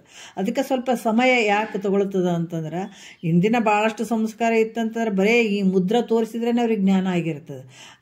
ಬ್ರಹ್ಮಸತ್ಯ ಜಗನ್ಮಿತ್ಯ ಅಂದರೆ ಈ ಒಂದೇ ವಾಕ್ಯ ಇದ್ರೇ ಮುಕ್ತರಾಗಿ ಬಿಟ್ಟಿರ್ತಾರೆ ಕೆಲವರೆಲ್ಲ. ಯಾಕಂದ್ರೆ ಹಿಂದಿನ ಭಾಳ ತೀವ್ರ ಸಂಸ್ಕಾರ ಇತ್ತು ಅಂತಂದಾಗ. ಆದರೆ ಈಗ ನಾವು ಬಂದಿದ್ದೀವಿ, ಆದರೆ ಆ ಸಂಸ್ಕಾರ ರೂಪದಲ್ಲಿ ಇದೆ ಅಂತಂದ್ರೂ ಕೂಡ ಅದು ಮತ್ತೆ ಪ್ರಕಟ ಆಗಬೇಕು. ಇಂಥ ಸಮಯ ಬಂದಾಗ ಇಂಥ ಪ್ರಕಟ ಆಗ್ಬೇಕು ಅನ್ನೋಂಥದ್ದು ಇರ್ತದೆ. ಅಂಥ ಸಮಯ ಬಂದಾಗ ಅದು ಪ್ರಕಟ ಆಯಿತು ಅಂದಾಗ ಮತ್ತೆ ಗುರು ಮುಖಾಂತರ ಶ್ರವಣ ಮಾಡೋಕ್ಕೆ ಈಜಿ ಆಗ್ತದೆ. ಯಾಕಂದರೆ ಮೊದಲೇ ಸಂಸ್ಕಾರ ಇತ್ತು, ಅದು ಗುರು ಮುಖಾಂತರ ಶ್ರವಣ ಮನನ ನಿಧಿಧ್ಯಾಸನ ಮಾಡ್ಕೊಳ್ತಾನೆ. ಮಾಡ್ಕೊಂಡ ನಂತರ ಇಲ್ಲಿ ಕೂಡ ಹೇಳ್ತಾರೆ, ಆತ ಜ್ಞಾನ ಆದರೂ ಕೂಡ ಒಂದೊಂದು ಸ್ವಯಂ ಪ್ರಕಾಶ ಸ್ವರೂಪ ನಾನು ಇದ್ದೀನಿ ಅಂತ ದೃಢ ಆಗಿರ್ತದ ಅಂದ್ಕೊಂಡಿರ್ತಾನತ, ಅದೇ ರೂಪದಲ್ಲಿ ಇರ್ತಾನೆ. ಆದರೆ ಅಷ್ಟು ಜ್ಞಾನ ಇದ್ರೂ ಕೂಡ ಒಂದೊಂದು ಸಲ ಆತನ ಸ್ವರೂಪ ವಿಸ್ಮೃತಿ ಬಂದಂತೆ. ಜ್ಞಾನಯೋಗಿಗೆ ಒಮ್ಮೊಮ್ಮೆ ದೃಶ್ಯ ರೂಪವಾದ ಜಗತ್ತಿನಲ್ಲಿಯೂ ಮತ್ತು ಸತ್ಯತ್ವ ಬುದ್ಧಿ ಬರ್ಬೋದಂತ ಶಂಕೆ ಮಾಡ್ತಾರೆ ಅವರು. ಪ್ರಶ್ನೆ ಬರ್ಬೋದಲ್ಲ ಗುರುಗಳೇ, ಈ ಜಗತ್ತನ್ನುವಂಥದ್ದು ತೋರ್ತದ, ಅವರು ತನ್ನ ಸ್ವರೂಪದಾಗ ಇರ್ತಾರೆ, ಇದ್ದರೂ ಕೂಡ ಈ ಜಗತ್ತು ಸತ್ಯತ್ವ ಬುದ್ಧಿ ಯಾವಾಗಾದ್ರೂ ಒಂದು ಸಲ ಅವರು ಆ ಮನಸ್ಸಿನಲ್ಲಿ ಬಂದು ಹೋಗ್ಬೋದಲ್ಲ ಅಂತ ಈ ಥರ ಶಂಕೆ ಮಾಡಿದ್ರೆ ಅವ್ರಿಗೆ ಹೇಳ್ತಾರೆ, ಈ ದೃಶ್ಯ ಪ್ರಪಂಚದಲ್ಲಿ ಅವ್ರಿಗೇನು ಆಶ್ಚರ್ಯ ತೋರೋದಿಲ್ಲ ಅಂತ ಇಲ್ಲಿ ವಿಚಾರ ಹೇಳ್ತಾರೆ. 12ನೇ ನುಡಿಯಲ್ಲಿ ಹೇಳ್ತಾರೆ. ಏನು ಹೇಳ್ತಾರೆ ನೋಡೋಣ. ಪ್ರಕೃತಿಯೇ ಉಸಿ ನಾನಾ ವಿಕೃತಿ ಜಾಲಕ್ಕೆ ಕೌತುಕವನ್ನದೆಂತೂ ಕಾಣಬನು ಯೋಗಿ ಅಕಲಂಕ ನಿಜವೇ ತಾನಾಗಿ ಮಿಕ್ಕಿನ ಜಡ ಪ್ರಕೃತಿಗೆ ದಿಟಪೇಳುವ ಮರುಳಂತೆ ಅಂತ ಹೇಳ್ತಾರೆ ಅವರು. ಅಕಲಂಕ ಅಂದರೆ ಯಾವುದೇ ದೋಷ ಇಲ್ಲದೇ ಇರುವಂಥದ್ದು. ಕಲಂಕ ಅಂದರೆ ದೋಷ ಇರುವಂಥದ್ದು, ಅಕಲಂಕ ಅಂದರೆ ದೋಷ ಇರದೇ ಇರುವಂಥದ್ದು. ನಿಜವೇ ಅಂದ್ರೆ ನಿಜ ಸ್ವರೂಪವೇ ತಾನಾಗಿ ಹೆಂಗಿರ್ತಾನ, ತನ್ನ ನಿಜ ಸ್ವರೂಪವೇ ತಾನಾಗಿರ್ತಾನೆ. ಇಲ್ಲಿ ಅಕಲಂಕ ಅಂದರೆ ಯಾವುದಕ್ಕೆ ತೊಗೊಂಡ್ರೆ ಅಂತಂದರೆ, ಯಾವುದೇ ಒಂದು ಅವಿದ್ಯೆ ಆಗಿರ್ಬೋದು ಅಥವಾ ಮಾಯೆ ಆಗಿರ್ಬೋದು, ಯಾವುದೂ ಇರಂಗಿಲ್ಲ. ಇದು ಯಾವುದು ದೋಷ ಇಲ್ಲದೆ ಇರುವಂಥದ್ದು ನೋಡ್ರಿ. ಮತ್ತು ಈ ಒಂದು ದೋಷವಿಲ್ಲದೆ ಇರುವಂಥ ನಿಜ ವಸ್ತುವೇ ತಾನಂತ ತಿಳಿದಂಥ ಯೋಗಿ, ಆ ನಿಜ ವಸ್ತುನೇ ನಾನು ಅಂತ ತಿಳಿದಂಥ ಯೋಗಿ ಏನು ಮಾಡ್ತಾನಂದರೆ, ತ್ರಿಗುಣಾತ್ಮಕ ಜಡವಾದ ಪ್ರಕೃತಿಗೆ ಅಂದರೆ 3 ಗುಣಗಳಿಂದ ಕೂಡಿದಂಥ ಜಗತ್ತು. ಮೊದಲೇ ನಿನ್ನಲ್ಲಿ ಏನು ತೋರಿತು? ಪ್ರಕೃತಿ ತೋರಿತು. ಆ ಪ್ರಕೃತಿ ಒಳಗೆ 3 ಗುಣಗಳನ್ನು ಗರ್ಭೀಕರಿಸಿಕೊಂಡಿರ್ತು. ಸತ್ವ ರಜೋ ತಮ 3 ಗುಣಗಳನ್ನು, ಅದೇ ಮಹತ್ ಅಂತ ಆಗುವಂಥದ್ದು. ಅದು ಪ್ರಕೃತಿ ವಿಕೃತಿ ಆದಾಗ ಅದು ಮಹತ್ ಅನಿಸ್ಕೊಳ್ತದೆ. ಮಹತ್ ವಿಕೃತಿ ಆದಾಗ ಮೂಲ ಅಂಕ ಏನು ವೈಕಾರಿಕ ತೈಜಸ್ಸು ಮತ್ತು ಭೂತಾದಿ ಅಂತ ಅಹಂಕಾರಗಳು ಆಗ್ತಾವೆ. ಈ ಅಹಂಕಾರಗಳಿಂದ ಮತ್ತೆ ಪಂಚ ತನ್ಮಾತ್ರೆಗಳು ಆಗುವಂಥದ್ದು. ಒಂದ್ರಾಗ ಒಂದು ವಿಕಾರ ಹೊಂದಿ ಅವು 3 ಅಹಂಕಾರ ಆಗ್ತಾವ. ಅದರಿಂದ ಮತ್ತೆ ವಿಕಾರ ಹೊಂದಿ ಇಲ್ಲಿ ಏನಾಗ್ತದೆ ಪಂಚ ತನ್ಮಾತ್ರೆಗಳು ಆಗ್ತಾವೆ. ಅಲ್ಲಿಂದ ಪಂಚಭೂತಗಳು ಇವೆಲ್ಲ ಆಗುವಂಥದ್ದು ಇರ್ತದೆ. ಒಂದ್ರಾಗ ಒಂದು ವಿಕೃತಿ ಹೊಂದಿ ಆಗಿರುವಂಥದ್ದು. ಇಲ್ಲಿ ಕೂಡ ತ್ರಿಗುಣಾತ್ಮಕ ಜಡವಾದ ಪ್ರಕೃತಿಗೆ ಏನು ಈ ಪ್ರಕೃತಿ 3 ಗುಣಗಳಿಂದ ಕೂಡ್ಕೊಂಡಿರ್ತದಲ್ಲ, ಇದು ನಿತ್ಯ ಅಂತ ತಿಳಿದುಕೊಂಡಿರುವ ಉತ್ಸನಾದ ಸಾಂಖ್ಯನಂತೆ ಅಂತ ಹೇಳ್ತಾರೆ. ಯಾಕಂದ್ರೆ ಈ ಜಗತ್ತನ್ನು ಸತ್ಯ ಅಂತ ಯಾರು ತಿಳ್ಕೊಂಡಿರ್ತಾರ ಅಂಥ ಒಂದು ಅಜ್ಞಾನಿಗೆ ಇದೆಲ್ಲ ಹೇಳ್ತಾರೆ ಅಷ್ಟೇ. ಯಾವ ರೀತಿ ಅಂತಂದ್ರೆ, ಈ ಜಡವಾಗಿರುವಂಥ ಪ್ರಕೃತಿಗೆ 3 ಗುಣಗಳಿಂದ ಕೂಡಿದಂಥದ್ದು ಇದು ನಿತ್ಯ ಆದಂತ ತಿಳಿದುಕೊಂಡಿರುವ ಹುಚ್ಚರಾದಂಥವ್ರಿಗೆ ಈ ಸಾಂಖ್ಯನಂತೆ ನಿತ್ಯನಂತ ತಿಳಿಯೋದಿಲ್ಲತ. ಯಾಕಂದರೆ ಈ ಹುಚ್ಚರು ಏನಾಗ್ತದೆ, ಈ ಜಗತ್ತು ಸತ್ಯ ಅಂತ ತಿಳ್ಕೊಂಡಿರ್ತಾರೆ, ಅದು ಹುಚ್ಚರ ಸಂತಿ ಅಂತ ಹೇಳ್ತಾರಲ್ಲ. ಹಂಗೆ ಈಗ ಜಗತ್ತಿನೊಳಗೆ ನಾವು ಮಂದಿಗೆ ನಾವು ಹುಚ್ಚರು ಅಂತೀವಿ, ಹೌದಲ್ಲ? ಮಂದಿಗೆ ಯಾಕಂದ್ರೆ ಯಾರ್ಯಾರೋ ಒಬ್ಬ ಹುಚ್ಚ ಹೊಂಟಿದ್ದಂದ್ರೆ ನಾವೆಲ್ಲರೂ ನಿಂತು ನೋಡ್ತೀವಿ, ಹುಚ್ಚ ಅದಾನ ಅಂಥೇಳಿ. ಆದರೆ ಜ್ಞಾನಿ ನಮ್ಮನ್ನು ನಿಂತು ನೋಡ್ತಾನೆ. ನಾವೆಲ್ಲ ಒಬ್ಬ ಹುಚ್ಚನಿಗೆ ನಾವೆಲ್ಲರೂ ನಿಂತು ನೋಡ್ತೀವಿ, ಆ ಹುಚ್ಚ ಅದ ನೋಡ್ರಿ ಪಾಪ ಅಂಥೇಳಿ ನಾವು ದೂರ ನಿಂತು ನೋಡ್ತೀವಿ. ಎಲ್ಲರೂ ಒಬ್ಬನ ಹುಚ್ಚಿರ್ತಾನೆ, ಆದ್ರೆ ನಾವೆಲ್ಲರೂ ಹುಚ್ಚರು, ಆದ್ರೆ ಒಬ್ಬ ಜ್ಞಾನಿ ನಿಂತು ನೋಡ್ತಾನೆ, ಹುಚ್ಚರು ಸಂತಿ ಅಂತ ಹೇಳ್ಬಿಟ್ಟು. ಎಲ್ಲ ಅನಿತ್ಯದಿಂದ ಕೂಡಿದವ ಅಂತ ಅನ್ನುವಂಥ ಭಾವ ಅದಕ್ಕೆ ದೃಢ ಆಗಿರ್ತದೆ. ಹಾಗಾಗಿ ಈ ಜಡವಾದಂಥ ಪ್ರಕೃತಿಗೆ ನಿತ್ಯ ಅಂತ ತಿಳಿದುಕೊಂಡಿರುವಂಥ ಹುಚ್ಚನದ ಸಾಂಖ್ಯನಂತೆ ನಿತ್ಯ ಅಂತ ತಿಳಿತಾನೇನತ್ತ? ಹಂಗೆ ತಿಳಿಯಂಗಿಲ್ಲ. ಯಾಕಂದ್ರೆ ಈ ಕಾರಣವಾದಂಥ ಈ ಪ್ರಕೃತಿ ಎಲ್ಲದಕ್ಕೂ ಕಾರಣ ಆಗಿರುವಂಥದ್ದು 3 ಗುಣಗಳಿಂದ ಕೂಡಿದಂಥ ಈ ಪ್ರಕೃತಿ ಏನದ, ಇದೇ ಸುಳ್ಳಾದ್ಮೇಲೆ ಜಗತ್ತಿಗೆ ಕಾರಣ ಆಗಿರುವಂಥದ್ದು ಯಾವುದು ಅಂದರೆ ಈ ಪ್ರಕೃತಿ. ಈ ಪ್ರಕೃತಿನೇ ಸುಳ್ಳಾದ್ಮೇಲೆ ಈ ಕಾರ್ಯ ಆದಂಥ ವಿಕೃತಿಗಳ ಸಮೂಹ, ಈ ಕಾರ್ಯ ಅದಲ್ಲ, ಇದು ವಿಕೃತಿಗಳ ಸಮೂಹ, ಅದು ಸತ್ಯ ಆಗ್ತದೇನ? ಕಾರಣವಾದಂಥ ಪ್ರಕೃತಿಯ ಕಾರ್ಯವಾದಂಥ ಈ ಜಗತ್ತು ಏನದ, ಇದ್ರ ಕಾರ್ಯಗಳು, ಇದು ವಿಕೃತಿ ಆದಂಥ ಸಮೂಹ, ಇದು ಯಾವತ್ತಾದ್ರೂ ಸತ್ಯ ಆಗ್ತದೇನ? ಮೂಲ ಕಾರಣನೇ ಸುಳ್ಳಾದ್ಮೇಲೆ ಅದರಿಂದ ಆದಂಥ ಕಾರ್ಯಗಳು ಹೆಂಗೆ ಸತ್ಯ ಆಗ್ತಾವ?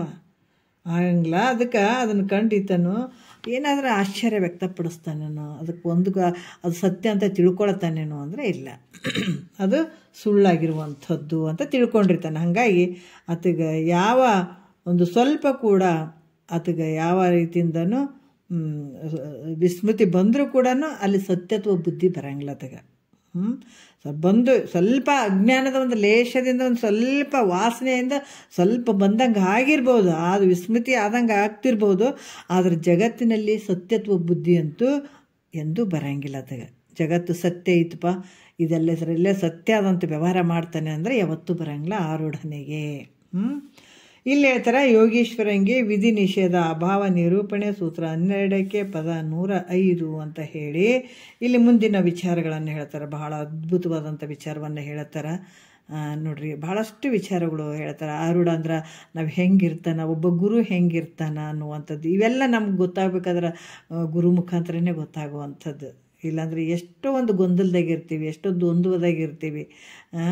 ಈ ಭಾಳಷ್ಟು ವಿಚಾರಗಳನ್ನು ತಿಳಿಸ್ತಾರೆ. ಜ್ಞಾನವನ್ನು ಪಡ್ಕೊಂಡಂಥ ಯೋಗಿ ಶರೀರ, ಮನಸ್ಸು, ವಾಣಿ ಇವೆಲ್ಲವುಗಳು ಆತಗೆ ಇಂಥ ಒಂದು ಮೊದಲಾದವುಗಳ ಯಾವ ವಿಧಿಗಳನ್ನು ಆತಗೆ ಹೇಳಕ್ಕೆ ಬರೋಂಗಿಲ್ಲ.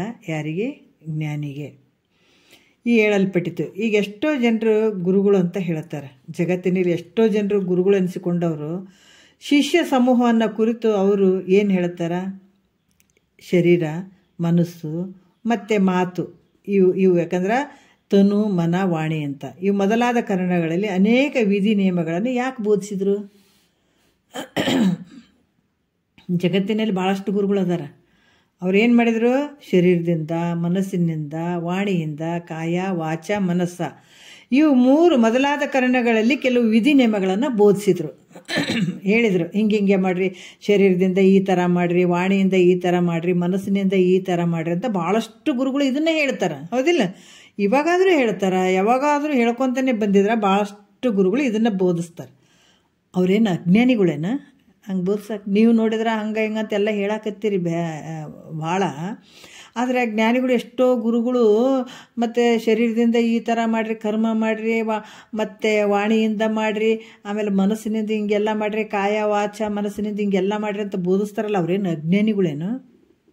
ಅಲ್ಲ. ಯಾಕಂದ್ರೆ ನೀನು ಇಂಥ ಕುಲದವನು, ಗೋತ್ರದವನು, ನೀನು ಇಂಥ ಕರ್ಮವನ್ನು ಮಾಡಲಿಕ್ಕೆ ಯೋಗ್ಯನಾದವನು, ನೀನು ಇಂಥ ಕರ್ಮವನ್ನು ಮಾಡುವುದರಿಂದ ಪಾಪರಹಿತನಾಗಿವಿ ಅಂತ ಅನೇಕ ವಿಚಾರ ಮಾಡಿಯೇ ಹೇಳ್ತಾರೆ ಅವರು. ಅದಕ್ಕೆ ಅವ್ರೇನು ಹೇಳ್ತಾರೆ? ನಿಂಥ ಕುಲದವದಿ, ಇಂಥ ಗೋತ್ರದವದಿ, ನೀನು ಇಂಥ ಕರ್ಮ ಮಾಡೋಕ್ಕೆ ಯೋಗ್ಯವಾದಂಥವನೇ ಇದೆಪ್ಪ ನೀನು. ಅದಕ್ಕೆ ನೀನು ಇಂಥ ಕರ್ಮವನ್ನು ಮಾಡೋದ್ರಿಂದ ನಿನಗೆ ಪಾಪ ಹತ್ತಂಗಿಲ್ಲ, ಪಾಪರಹಿತನಾಗ್ತಿದ್ದಿ ಅಂತ ಅನೇಕ ವಿಚಾರ ಮಾಡೇ ಹೇಳ್ತಾರೆ ಅವರು. ಅದರಿಂದ ನಿಷೇಧ ಕರ್ಮಗಳ ಅಭಾವವನ್ನು ಹೇಳ್ಬಾರ್ದು ಅಂತ ಶಂಕೆಯನ್ನು ಮಾಡಿದ್ರೆ, ಅದಕ್ಕೆ ಇಂಥವೆಲ್ಲ ಹೇಳ್ಬಾರ್ದು ಅಂತ ನೀವು ಹಂಗೆ ಹೇಳ್ಬಾರ್ದು ಅಂತಂದ್ರೆ ಹೇಗೆ ಅಂತ ಇಲ್ಲಿ ಶಂಕ ಮಾಡಿದರೆ ಅವ್ರು ಹೇಳ್ತಾರ, ಸಂಸಾರ ದುಃಖದಿಂದ ಏನು ಹೇಳಕತ್ತಾರವರು? ಸಂಸಾರ ದುಃಖದಿಂದ ಶರಣಾಗತನಾದವನನ್ನು ಕುರಿತು. ಯಾರು ಗುರುವೇ ಗತಿ, ಸಂಸಾರ ಅನ್ನುವಂಥದ್ದು ಭಾಳ ದುಃಖದಿಂದ ಕೂಡ್ಯದಪ್ಪ, ತ್ರಿತಾಪಗಳು ನನಗೆ ಭಾಳಷ್ಟು ಕಾಡ್ತಾ ಇದ್ದಾವ ಅಂತ ಯಾವಾಗ ಗುರುವಿಗೆ ಶರಣಾಗತನಾದವನನ್ನು ಕುರಿತು ಗುರು ಏನು ಹೇಳಬೇಕು? ನನಗೆ ಸಂಸಾರ ಅನ್ನುವಂಥದ್ದು ಗೊತ್ತಲ್ಲ, ಸಂಸಾರ ಅನ್ನುವಂಥದ್ದು ದೊಡ್ಡ ಸಂಸಾರ, ಜನನ ಮರಣ ಅನ್ನುವಂಥ ಸಂಸಾರ. ಅಪ್ಪ ಎಷ್ಟು ಸಲ ಹುಟ್ಟಲಿ, ಎಷ್ಟು ಸಲ ಸಾಯಿಲಿ, ನಾನು ಇಲ್ಲರ ನಾನು ಯಾವತ್ತೂ ಇರ್ತೀನೇ ಇಲ್ಲ. ಪುನರಪಿ ಜನನ ಪುನರಪಿ ಮರಣ, ಹುಟ್ಟುವಂಥದ್ದು ಸಾಯುವಂಥದ್ದು. ಎಷ್ಟೊಂದು ಕಷ್ಟ ಅನುಭವಿಸಲಿ, ಇಂಥ ತಾಯಿ ಗರ್ಭಕ್ಕೆ ಎಷ್ಟಂತ ಬರಲಿ ನಾನು ಅಂತ. ಇದು ಯಾರಿಗೆ ಆ ವಿವೇಕ ಜಾಗ್ರ ಆದಾಗ, ಗುರುವಿಗೆ ಶರಣಾಗತನಾದಾಗ ಗುರು ಏನು ಹೇಳಬೇಕಲ್ಲಿ? ಏನಾದರೂ ಒಂದಿಟ್ಟು ಕರ್ಮ ಮಾಡಪ್ಪ, ಅಲ್ಲಿ ಹೋಗಪ್ಪ, ಆ ಗುಡಿ ಗುಂಡಾರು ಸುತ್ತರಿ, ತೀರ್ಥಯಾತ್ರೆಗೆ ಹೋಗು, ಅದನ್ನು ಕರ್ಮ ಮಾಡು, ಇದನ್ನು ಕರ್ಮ ಮಾಡು, ಜಪ ಮಾಡು, ತಪ ಮಾಡು ಅಂತ ಹೇಳಬೇಕೇನ?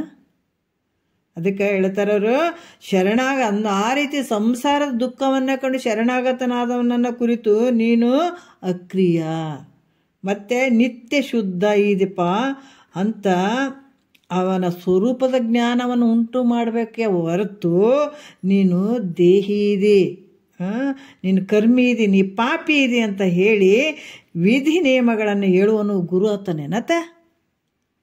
ಆತ ಏನಂತ ಬಂದಾನೆ? ನಿನಗೆ ಪಾದಕ್ಕೆ ಏನಂತ ಬಿದ್ದಾನೆ? ಕಾಲಿಗೆ ಬಂದು ಏನಂತ ಬಿದ್ದಾನತ? ಹೆಂಗೆ ಶರಣಾಗತನಾಗ್ಯಾನ? ಅಪ್ಪ ನನಗೆ ಜನನ ಮರಣ ಅನ್ನುವಂಥ ಈ ಸಂಸಾರ ಅನ್ನುವಂಥದ್ದು ನನಗೆ ಭಾಳ ದುಃಖ ಕೊಡೋಕತ್ತದೋ, ನನ್ನನ್ನು ಕಾಪಾಡೋ ತಂದೆ, ಇದರಿಂದ ಪಾರು ಮಾಡೋ, ನೀನೇ ಜಗತ್ತಿನೊಳಗೆ ನಿನ್ನ ಬಿಟ್ಟರೆ ಅನ್ನೇ ಯಾರಿಲ್ಲ ಅಂತ ಕಾಲಿಗೆ ಬಿದ್ದಾಗ ನೀನು ದೇಹಿ ಇದಿ, ನೀ ಕರ್ಮಿ ಇದಿ, ನೀನು ಪಾಪಿ ಇದೆ ಅಂತ ಏನಾರು ಹೇಳ್ತಾನೇನ ಗುರು? ಹೇಳಿದ್ರೆ ಆತ ಗುರು ಆಗ್ತಾನೇನೋ? ಸಾಧ್ಯನೇ ಇಲ್ಲ. ಆತ ಗುರು ಅಂತ ಅನಿಸ್ಕೊಳ್ಳಂಗಿಲ್ಲ, ಗುರುನೇ ಅಲ್ಲ. ಆತ ಹೆಂಗದನ? ಯಮಕಿಂಕರ ಅಂತ ಹೇಳ್ತಾರೆ. ಯಮಕಿಂಕರ ಅಂತ ಗೊತ್ತಲ್ಲ, ಯಮಧರ್ಮನಲ್ಲಿರುವಂಥ ಕಿಂಕರ, ಯಮಕಿಂಕರ ಅಂತ ಹೇಳ್ತಾರೆ. ಅದಕ್ಕೆ ಈ ರೀತಿಯಾಗಿ ಶಿಷ್ಯ ಬಂದು ಕೇಳಿದಾಗ ಸದ್ಗುರು ಇದ್ದಂಗೆ ಬೋಧಿಸ್ಬೇಕು. ನೀನು ಆನಂದ ಸ್ವರೂಪ ಇದೆಪ್ಪ, ನೀನು ಬ್ರಹ್ಮ ಸ್ವರೂಪ ಇದೆ, ಪರಮಾತ್ಮನೇ ನೀನಿದೆ, ನಿನಗೆ ಯಾವ ಕ್ರಿಯೆಗಳು ಇಲ್ಲ, ಮಾಡುವಂಥದ್ದು ಏನಿಲ್ಲ, ನೀನೇನು ಮಾಡುವಂಥದ್ದು ಏನೂ ಇಲ್ಲ, ನೀನು ಪಾಪಿಯೂ ಅಲ್ಲ ಅನ್ನುವಂಥದ್ದು ಆತ ಬೋಧನೆ ಮಾಡಬೇಕು. ಇದ್ದ ವಸ್ತುವನ್ನೇ ತಿಳಿಸ್ಬೇಕು. ಅದು ಬಿಟ್ಟು ಬೇರೆ ಬೇರೆ ಏನಾದರೂ ತಿಳಿಸ್ತೀನಂದ್ರೆ ಆತ ಗುರುನೇ ಅಲ್ಲ, ಯಮಕಿಂಕರ. ಮತ್ತು ನಿನ್ನ ನರಕಕ್ಕೆ ತೊಗೊಂಡು ಹೋಗ್ತಾನೆ. ಅದಕ್ಕೆ ಸರ್ವಜ್ಞ ಕೂಡ ಭಾಳ ವಿಶೇಷ ಐತೆ ನೋಡ್ರಿ, ಭಾಳ ವಿಶೇಷ.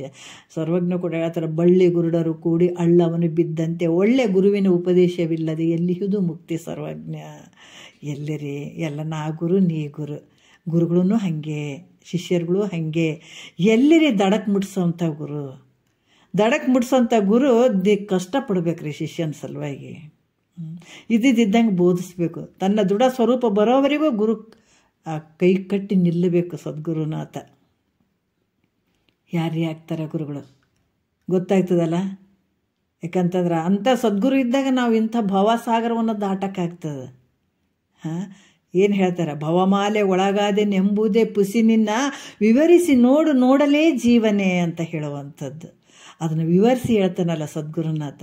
ಅವಾಗ ಗೊತ್ತಾಗ್ತದೆ, ಓಹೋ ನಾನು ಭವಮಾಲೆ ಒಳಗಾಗಿದ್ದೆ ಅನ್ನುವಂಥ ತಿಳ್ಕೊಂಡಿದ್ದೆ, ಗುರು ಮುಖಾಂತರ ನನಗೆ ಗೊತ್ತಾಯಿತು ಇದು ಸುಳ್ಳು ಅಂತ. ಇದು ಯಾವಾಗ ಗೊತ್ತಾಗ್ತದೆ? ಗುರುವಿನ ಹತ್ರ ಕೂತ್ಕೊಂಡು ಕೇಳಿದಾಗೆ ಗೊತ್ತಾಗ್ತದೆ, ಇಲ್ಲಾಂದ್ರೆ ಗೊತ್ತಾಗಂಗಿಲ್ಲ. ಅದು ಬಿಟ್ಟು ನೀವೆಲ್ಲರೂ ಅಲ್ಲಿ ಹೋಗ್ರಿ, ಇಲ್ಲಿ ಹೋಗ್ರಿ, ಅದನ್ನು ನೋಡ್ರಿ, ಅಲ್ಲಿ ಆ ದೇವ್ರಿಗೆ ಹೋಗ್ರಿ, ಈ ದೇವ್ರಿಗೆ ಗುಡಿ ಗುಂಡಾರು ಸುತ್ತಾರೆ ಅಂತ ಹೇಳ್ತಾನೇನು. ಯಾಕಂದ್ರೆ ನೀ ಕೇಳಿದಂಥ ಪ್ರಶ್ನೆ ಎಂಥದ್ದು ದೊಡ್ಡದದನ್ನೇ ಅಂತ. ಅದಕ್ಕೆ ಇದ್ದ ವಸ್ತುವನ್ನು ಇದ್ದಂಗೆ ತಿಳಿಸುವಂಥವನು ಸದ್ಗುರು ಆಗ್ತಾನೆ. ಇಲ್ಲಾಂದ್ರೆ ಈತ ಯಮಕಿಂಕರ ಆಗ್ತಾನೆ. ಅದು ಹೇಳಲಿಲ್ಲ ಅಂದ್ರೆ ಆತ ಯಮಕಿಂಕರ ಆಗ್ತಾನೆ.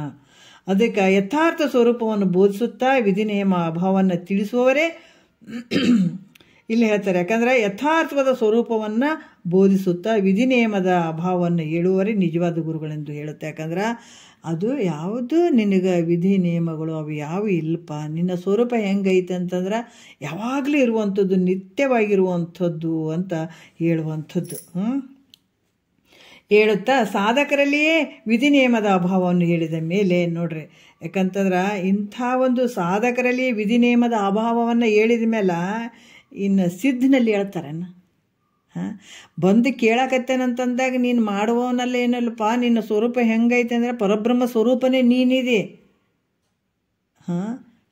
ಆ ಸ್ವರೂಪ ನಿನ್ನ ಯಾವ ರೀತಿ ಅಂತಂದ್ರೆ ಪರಮಾತ್ಮನೇ ನೀನಿದೆ. ತತ್ವಮಸಿ ವಾಕ್ಯವನ್ನೇ ಬೋಧಿಸುವಂಥ ಸದ್ಗುರು ಅದನ್ನೇ ಹೇಳ್ತಾನಂತಂದ ಮೇಲೆ ಇನ್ನು ಅದನ್ನೇ ಪಡ್ಕೊಂಡು ಆ ಭಾವದಲ್ಲಿದ್ದಂಥ ಸಿದ್ಧವಾದಂಥ ಯೋಗಿಯಲ್ಲಿ ಇದನ್ನು ಹೇಳಕ್ಕೆ ಸಾಧ್ಯ ಅದೇನು?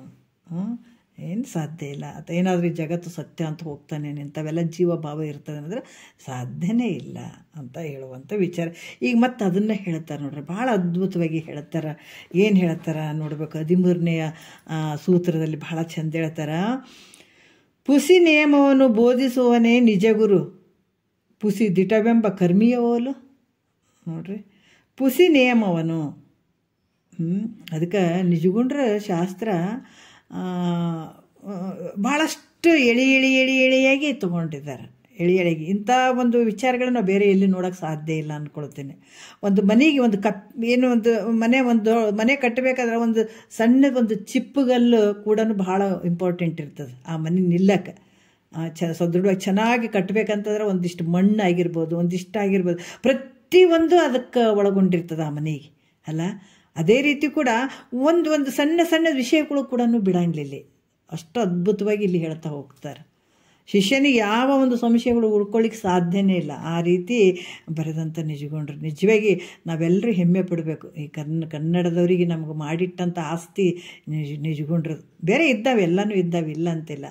ಆದರೂ ಕೂಡ ನಿಜಗೊಂಡ್ರದು ಒಂದೊಂದು ಎಳಿಯಾಗಿ ಬಿಚ್ಚುತ್ತಾರೆ. ಹಾಗಾಗಿ ಇಲ್ಲಿ ಕೂಡ ಹೇಳ್ತಾರೆ, ಪುಸಿ ನಿಯಮವನ್ನು ಬೋಧಿಸುವವನೇ ನಿಜ ಗುರು, ಪುಸಿ ದಿಟವೆಂಬ ಕರ್ಮಿಯ ಹೋಲು. ನಿಜ ಗುರು ಅಂತಂದ್ರೆ ಯಾರು? ಯಥಾರ್ಥವಾದ ಸ್ವರೂಪವನ್ನು ತಿಳ್ಕೊಂಡಂಥ, ಸ್ವರೂಪದಲ್ಲಿರುವಂಥ ಶ್ರೋತ್ರಿಯ ಬ್ರಹ್ಮನಿಷ್ಠ ಎರಡೂ ಇರ್ತಾವ ಆತನ ಹತ್ರ. ಶ್ರೋತ್ರಿಯ ಶ್ರೋತ್ರಿಯತ್ವನೂ ಇರಬೇಕು, ಬ್ರಹ್ಮನಿಷ್ಠತ್ವನೂ ಇರಬೇಕು. ಅಲ್ಲಿ ಬರೀ ಒಂದಿದ್ರೆ ನಡೆಯಂಗಿಲ್ಲ. ಬ್ರಹ್ಮನಿಷ್ಠತ್ವದಾಗಿದ್ದರೂ ಕೂಡ ಇಲ್ಲಿ ಶಿಷ್ಯನೂ ಉದ್ಧಾರ ಆಗಂಗಿಲ್ಲ. ಶ್ರೋತ್ರಿಯತ್ವ ಇದ್ರೆ ಬ್ರಹ್ಮನಿಷ್ಠತ್ವದ ಮತ್ತು ಅದು ಜ್ಞಾನನೇ ಇಲ್ಲ ಅಂದಮೇಲೆ ಅದೇನು ಸುಮ್ಮನೆ ಹೋಗ್ತಾನೆ, ಆ ಶಿಷ್ಯನಿಗೆ ಅಳವಡಂಗಿಲ್ಲ ಆ ವಿಚಾರಗಳು. ಎರಡೂ ಇರಬೇಕಾಗ್ತದೆ. ಆಮೇಲೆ ಏನು ಹೇಳ್ತಾರ ಅಂದ್ರೆ, ಈ ಶರೀರ ತಾನು ಮತ್ತು ತನ್ನದು. ಈ ಶರೀರ ಹೆಂಗದ? ಈ ಶರೀರ ನಂದದಪ್ಪ. ಈ ಕಾಣಿಸುವ ಜಗತ್ತು ಸತ್ಯ ಅದ. ಅದರಿಂದ ನೀನು ಇಂಥ ಕರ್ಮವನ್ನು ಮಾಡ್ತಕ್ಕಂಥದ್ದು ಯಾರು ಬೋಧಿಸ್ತಾರೆ? ಇದು ಕರ್ಮಿ ಗುರು ಹೆಂಗೆ ಬೋಧಿಸ್ತಾನೋ ಅಥವಾ ಕರ್ಮ ಮಾಡುವಂಥವನು ಇದನ್ನೇ ಬೋಧಿಸ್ತಾನೆ. ಏನು ಬೋಧಿಸ್ತಾನತ್ತ? ಕರ್ಮ ಮಾಡಿ. ಸ್ವಲ್ಪ ಮ್ಯೂಟ್ ಮಾಡಿ. ಯಾರು? ಹಲೋ, ಸ್ವಲ್ಪ ಮ್ಯೂಟ್ ಮಾಡಿ. ಯಾರು? ಗಡ್ಡಿ ಗುರುಗಳು ಮ್ಯೂಟ್ ಮಾಡ್ರಿ.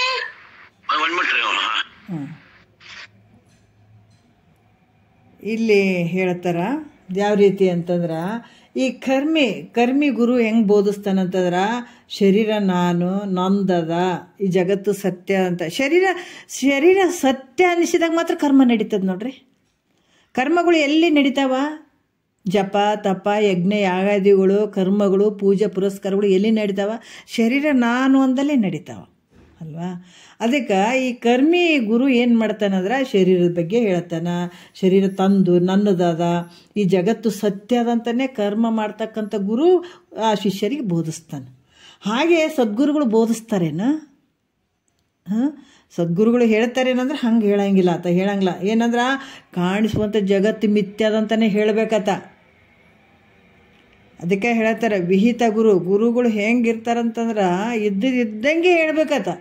ಅದಕ್ಕೆ ಹೇಳ್ತಾರೆ ಎಲ್ಲರೂ ಸದ್ಗುರು ಆಗಕ್ಕೆ ಸಾಧ್ಯ ಇಲ್ಲ. ಇದು ಸತ್ಯ, ಇದು ಮಿಥ್ಯ ಅಂತ ಹೇಳುವವನು ಆತ ಸದ್ಗುರು ಆಗ್ತಾನಂತ ಹೇಳ್ತಾರೆ. ಎಲ್ಲರೂ ಗುರುಗಳು ಸದ್ಗುರುಗಳು ಅದು ಇದಂತ ಏನು ಹೆಸರು ಮುಂದೆ ಭಾರಿ ಉದ್ದುದ್ದು ಇಟ್ಕೊಂಡು ಹೋಗ್ತಾರೆ. ಅದಕ್ಕೆ ಹೇಳ್ತಾರೆ ಇಲ್ಲಿ ಏನು ಹೇಳ್ತಾರ, ಇದು ಸತ್ಯಾನುಭವ, ಇದು ಮಿಥ್ಯಾನುಭವ ಎಂದು ಒದವಿ ಬೋಧಿಪನೆ ಸದ್ಗುರುವಕ್ಕು ಅಂತ ಹೇಳ್ತಾರೆ. ಅದಕ್ಕೆ ಸದ್ಗುರು ಅಂತ ಹೇಳ್ತಾರೆ. ಅದಕ್ಕೆ ಈ ಕಾಣಿಸುವ ಜಗತ್ತು ಮಿಥ್ಯೆ, ಈ ಶರೀರವು ನಿನ್ನದಲ್ಲ, ನೀನೂ ಅಲ್ಲ. ಶರೀರ ನೀನಲ್ಲ, ಇದು ನಿಂದು ಅಲ್ಲ. ನೀನು ಹೆಂಗಿದೆ ಇದನ್ನು ಹೇಳ್ತಾನೆ ನೋಡ್ರಿ. ಮೊದಲು ಇದನ್ನೇ ಹೇಳ್ತಾನ. ಯಾವ ನಿನ್ನೊಳಗೆ ಎಲ್ಲ ವ್ಯವಹಾರ ನಡೆದಾವಲ್ಲ, ಈ ಮನಸ್ಸಿನ ವ್ಯವಹಾರ ನಿನಗಿಲ್ಲ, ಈ ಚಿತ್ತಿನ ವ್ಯವಹಾರ ನಿನಗಿಲ್ಲ, ಈ ಬುದ್ಧಿ ವ್ಯವಹಾರ ನಿನಗಿಲ್ಲ, ಒಟ್ಟಿನಲ್ಲಿ ಈ ಶರೀರವೇ ನೀನಲ್ಲ, ನಿಂದು ಅಲ್ಲ ಅಂದಾಗ ಶರೀರದಲ್ಲಿ ಇರುವಂಥ ಇವೆಲ್ಲ ಇಂದ್ರಿಯಗಳು ನಿನಗೆ ಹೆಂಗಾಗ್ತಾವ? ಪಂಚಭೂತದಿಂದ ಆದಂಥ ಈ ಶರೀರ ಐತಪ್ಪ ಅಂತ ತಿಳಿಯಾಗಿ ಹೇಳ್ತಾನ, ಬೋಧಿಸ್ತಾನ.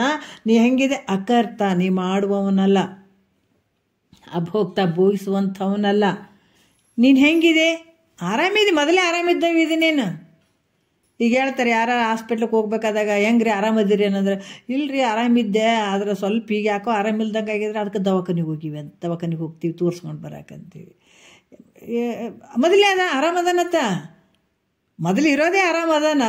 ಆದ್ರೆ ಮಧ್ಯೆ ಏನಾಗ್ಯದ? ಜ್ವರ ಬಂದಂಗೆ ಆಗ್ಯದ, ಆರಾಮಿಲ್ದಂಗೆ ಆಗ್ಯದ, ದವಾಖಾನಿಗೆ ತೋರ್ಸ್ಕೊಂಡು ಬರಕ್ಕೆ ಹೋಗ್ತೀವಿ. ಮತ್ತೇನಾಗ್ತಾನೆ? ಆರಾಮಾಗ್ತಾನೆ. ಅದೇ ರೀತಿ ಕೂಡ ಮೊದಲೇ ಮುಕ್ತನದನತ, ಇದಕ್ಕೆ ಭ್ರಾಂತಿಯಿಂದ ಆರಾಮಿಲ್ದಂಗೆ ಆಗ್ಯದ ಇದಕ್ಕೆ ಅಷ್ಟೇ. ಆರಾಮಿಲ್ಲೇನೋ? ಮೊದಲೇ ಆರಾಮದನತ್ತ, ಆರೋಗ್ಯ ಅದನ್ನತ್ತ. ಆದ್ರೆ ಇಲ್ಲಿ ಭ್ರಾಂತಿಯಿಂದ ರೋಗ ಬಂದಂಗೆ ಆಗ್ಯದ. ಇದು ರೋಗ ಗುರುಗಳ ಮುಖಾಂತರ ತೊಗೊಂಡನಂದ್ರೆ ಮತ್ತೆ ಆರಾಮೇ ಇರ್ತಾನತ್ತ. ಅದಕ್ಕೆ ನೀನು ಹೆಂಗಿದೆ? ಯಾವಾಗಲೂ ಮುಕ್ತನೇ ಇದೆ. ಆನಂದ. ಮುಕ್ತಿ ಅಂದ್ರೆ ಏನು? ಆನಂದ.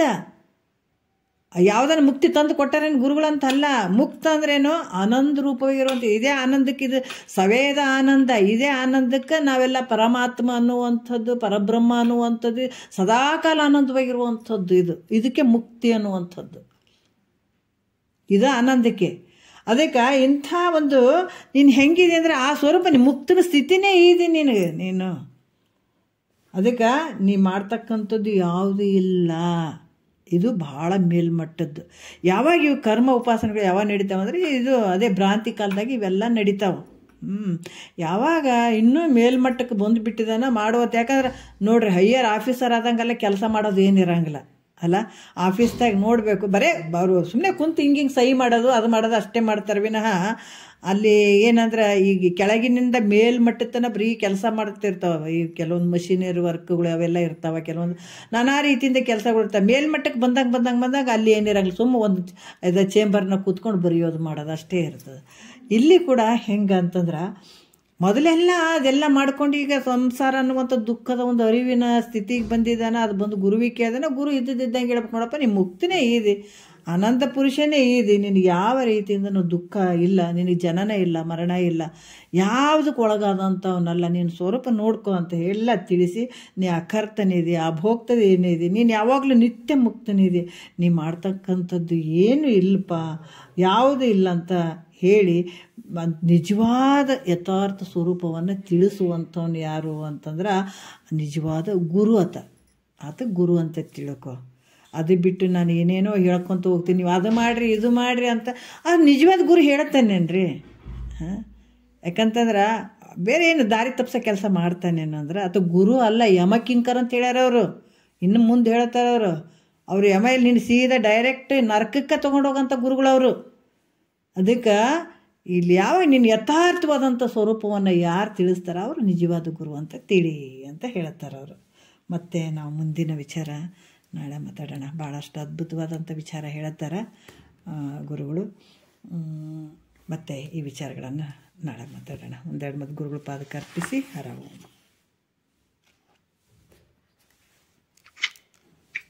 ಅಮ್ಮ ನಿಮ್ಮ ಶ್ರೀ ಪಾದ ಕಮಲಗಳ